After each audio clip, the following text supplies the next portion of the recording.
Alors ça, c'est un conseil que je donne à tout le monde.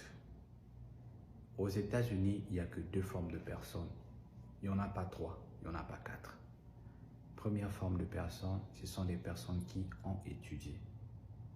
Deuxième forme de personnes, c'est des personnes qui n'ont pas étudié.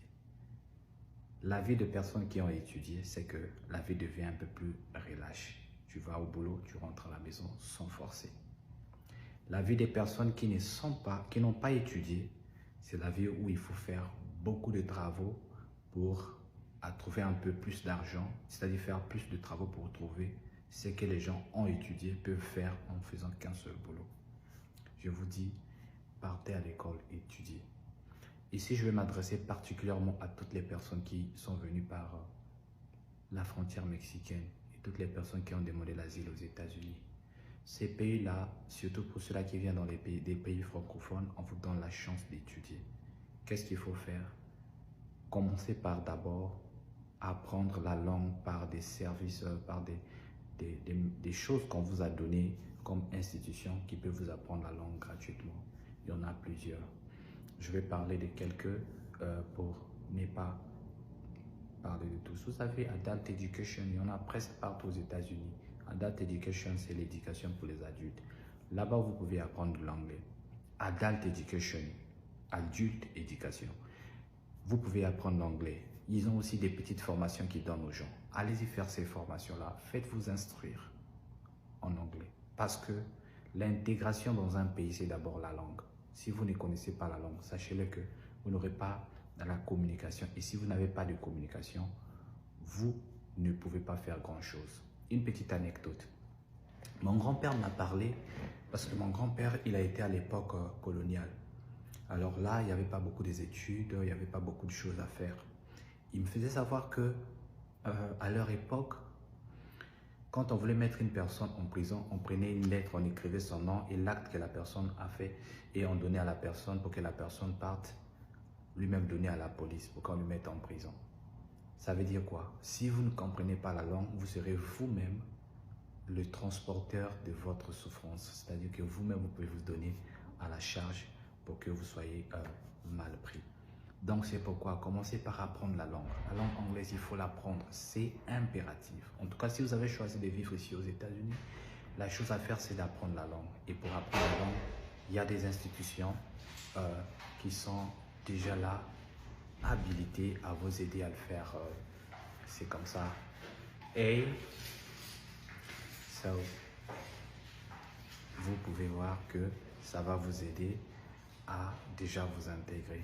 La deuxième des choses qu'il faut faire, ça je le répète à toute personne, faites-vous former. Il y a beaucoup de métiers.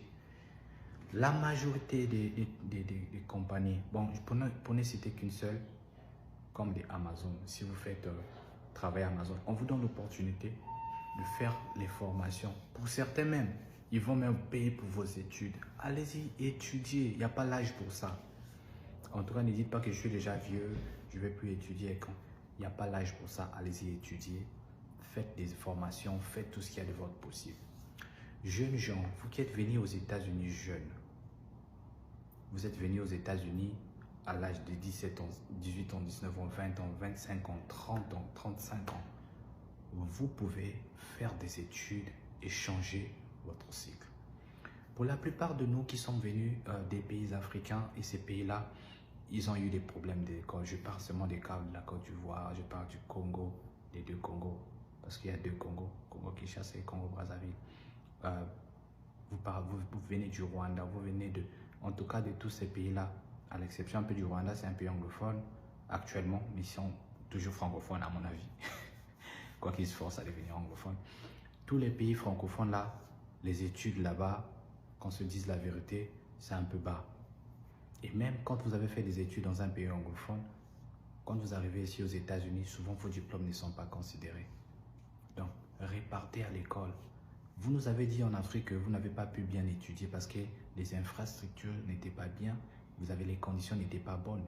Mais vous êtes arrivé aux États-Unis, là vous pouvez étudier. Faites des efforts à prouver que c'est vos pays qui avaient tort, c'est pourquoi vous n'avez pas étudié.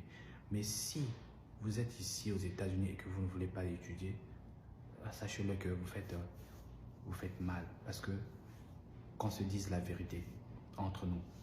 Ici aux États-Unis, vous avez là beaucoup de chances d'étudier parce que il y a des financiers. Financiers, c'est les gens qui peuvent financer pour vos études gratuitement si vous faites des demandes. Ça varie selon les États. Mais en tout cas, ils peuvent vous aider à faire vos études en finançant vos études. Prenez votre mal. Ça peut faire 2 ans, ça peut faire 3 ans, ça peut faire 1 année, ça dépend de la formation. Mais quand vous sortez de là, rassurez-vous que vous sortez la tête haute. Les salaires de 17 $ par heure, 15 $ par heure seraient terminés. Vous aurez un salaire bien qui va vous aider vraiment, mais vraiment à faire des grandes choses. Maintenant, pour ceux-là qui sont venus ici, ont fait des études ici, vous allez voir que leur vie, c'est déjà bon, ils sont là, ils travaillent. C'est maintenant à eux-mêmes de vouloir faire travailler leur tête pour qu'ils arrivent encore un peu plus haut, faire des choses. Et puis, réfléchissez loin, il y a la possibilité ici aux États-Unis de créer des entreprises. Vous pouvez créer vos propres entreprises, vous serez plus riche que vous ne le pensez. Parce que ici aux États-Unis, que tu aies la green card ou bien que tu n'aies pas le document, que tu n'aies pas la green card, si tu as déjà ton permis de travail, tu peux faire tout ce qu'un Américain peut faire. Prenez ces conseils au sérieux parce que il n'y a pas 10 personnes qui peuvent vous dire des vérités comme celle-ci. Je vous aime beaucoup. Pour plus de vidéos, abonnez-vous, partagez, on est ensemble. Bisous.